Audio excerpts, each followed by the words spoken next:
Alors là, on me dit, oui, alors monsieur Mélenchon, vous n'avez pas de très bons sondages. Alors, apparemment, ça a l'air de leur faire de la peine. Hein. Je le vois, ça me sort le cœur de voir la peine que ça leur fait. Alors ils me posent tous des questions. Est-ce que vous ne pensez pas que vous vous êtes trompé? Là, il y a un journal qui carrément me dit, est-ce que vous ne devriez pas changer votre campagne et cesser de parler du référendum anti-Macron? Non, bien sûr, ma poule. Dis-moi ce que je dois dire. Hein, voilà. Si je dis aux gens, bah, finalement, enfin, qu'est-ce que ça veut dire? On fait le boulot, puis on verra bien. Par contre, je me suis quand même renseigné. Moi, je ne suis pas pour contourner les difficultés. Je sens qu'il est toujours mieux de les affronter en les regardant en face. Pourquoi c'est comme ça? Je me suis dit, mais pourquoi ils nous ont mis si bas? Je me suis dit, mais les seuls à être si bas des 80. Là, j'ai regardé. Alors, il y a pas mal de trucs rigolos, du genre 0% d'étudiants qui votent pour nous. Non, 0, c'est trop. Et moins 1. Tu vois, bon, voilà. Des bêtises comme ça, mais je mets ça de côté. Ce qu'ils disent tous, c'est que c'est notre électorat qui est le moins mobilisé. Je ne sais pas pourquoi nous. Vous, qu'est-ce que vous avez? Parce qu'ils ont peur. Mais je le sais, ne t'inquiète pas, mais je ne veux pas tomber dans le piège de les dire qu'ils manipulent. Je ne dis pas qu'ils manipulent, je dis que je trouve ça étrange. Comment se fait-il que seuls les insoumis, qui ont voté insoumis à l'élection présidentielle, il n'y en aurait que 38% qui viendraient voter pour l'élection, cette fois-ci, pour les insoumis? Pourquoi que nous? 15 points en dessous de tous les autres. Alors nous, vous savez pas ce que vous avez, vous ne voulez plus voter. Voilà ce qui vous arrive. Alors quand on fait les chiffres, ça paraît incroyable, parce que les macronistes, eux, ils seraient de plus de 50%. Ceux du Front National, pareil. Mais nous, non. Nous, non, je ne sais pas pourquoi. Donc, on va faire le travail pour s'assurer que tout le monde va voter.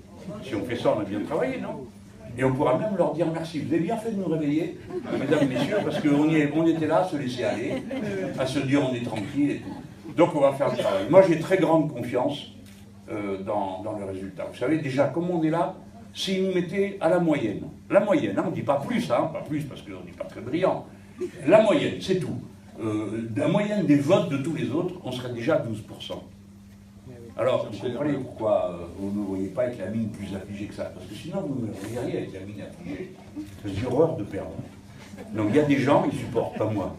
Je ne supporte pas. Je trouve ça incroyable. Vous non plus, monsieur, on est deux. On fait un club. Parce que si vous ne supportez pas de perdre, vous donnez la niaque aux autres. Vous vous entraînez, quoi. Bon. Alors, non, je me dis, nous menons une bataille. Il faut savoir qu'elle est compliquée. Parce qu'il y a quand même quelque chose qui est vrai, c'est que nos amis disent, ben dis donc, tu nous dis que l'Union européenne, c'est un piège, et puis après tu nous dis qu'il faut aller voter. Alors il faudrait savoir, pourquoi tu nous fais voter pour aller élire des députés à un piège? Pourquoi? Parce qu'il faut le faire, parce que c'est comme ça qu'on se mesure. Je suis député des Bouches-du-Rhône dans la Ve République. Mon rôle de député est extrêmement limité par la Ve République, mais pourtant j'y suis. Il faut que notre opinion soit représentée, les amis. La directive ferroviaire, elle est passée à 24 voix. Pas plus, hein, donc 24 voix. On aurait été un peu plus nombreux, certains auraient voté autrement, comme ils avaient dit qu'ils allaient le faire, on en serait à autre chose. Mais c'est pour dire, il n'y a pas d'endroit qu'on doit déserter. Et les élections, c'est une bonne chose. Ces élections, ça oblige à réfléchir. Puis nous sommes des démocrates. Là, je rigole plus. Nous croyons, alors après, s'il faut faire autrement, ben, vous le ferez. Hein, mais vous ne voulez pas me chercher pour faire ça. Pour faire la démocratie, oui, parce que je crois à ça, et que tout ce que j'ai vu dans le passé, qui passait par d'autres chemins, à chaque fois, on a perdu. À chaque fois, c'est nous qui avons été les premiers à se faire ratiboiser de tous les côtés. Donc j'arrête pas de le dire aux plus jeunes camarades. Ne croyez pas qu'il y a un raccourci. Ne le croyez pas. Ne le croyez pas. Ne vous laissez pas entraîner là-dedans.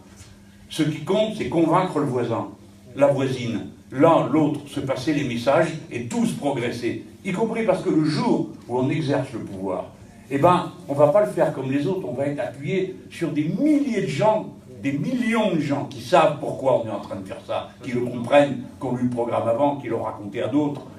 On ne peut, c'est Jean Jaurès qui disait ça, hein. Il disait, on ne fait pas de république sans républicain. Ben oui, et ben voilà. S'il n'y a pas nous, il n'y a rien. Et vous n'avez pas d'insoumission s'il n'y a pas d'insoumis. Voilà. Et il n'y a pas de partage s'il n'y a pas de partageux, et ainsi de suite. Tout passe par le fait que les choses soient accomplies par des gens réels et existants, et qui consacrent leur effort à faire en sorte que tout le monde puisse participer à ce qu'ils ont entrepris.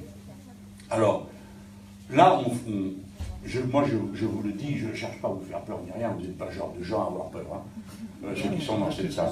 Mais l'autre, si jamais il sort de cette histoire avec un beau score, il va plus se sentir.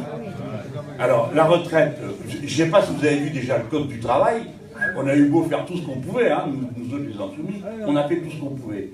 Mais le résultat, c'est passé. La loi Pacte, c'est passé, hein, sur les entreprises et tout ça. La loi sur la santé, c'est passé. Ce type, en 2 ans, il a fait plus de dégâts que tous les autres de droite en 30 ans.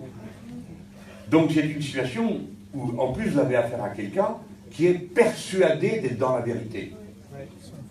Non mais il faut, on ne l'en veut pas, hein. Chacun, non mais je veux dire, chacun croit, nous aussi on croit à ce qu'on fait. Mais lui est persuadé qu'il n'y a que le marché qui va nous tirer d'affaire. Donc il faut tout transformer en marché. L'éducation, la santé, les transports, tout, absolument tout. Et donc quand vous dites tout en marché, tout en marchandise. Et c'est la même chose. Il n'y a pas de marché sans marchandise. Donc tout devient une marchandise. Et donc en France, on a un choc qu'il n'y a pas eu dans d'autres pays, parce que les autres pays ont fait progressivement. Et pas jusqu'au bout d'ailleurs. Hein. C'est pour ça qu'ils... Moi je me demande de quoi ils parlent. Les Français sont hostiles à la réforme. Moi c'est pas l'impression que j'ai. Les Français, ils n'arrêtent pas de changer. Mais voilà, ça dépend de quelle réforme on parle. Eh bien oui, c'est à leur réforme que les Français sont hostiles. Et par conséquent, cet enjeu-là, il est présent dans l'élection européenne. Ne vous laissez pas détourner en disant « Oui, mais quelle Europe vous proposez ?» Vous n'avez qu'à nous lire et vous verrez quelle Europe on propose. Hein, mais ne nous saoulez pas, s'il vous plaît. Hein, je dis à nos adversaires, faites pas semblant. On ne va pas tous écrire une lettre au Père Noël. On va écrire, nous aussi, on veut une Europe où tout le monde est sportif, beau, avec plaquettes, bonne santé et riche. Voilà. On peut tous faire une lettre au Père Noël. Ça n'a pas de sens. Ce qui a du sens, c'est qu'est-ce qu'on peut faire réellement, concrètement.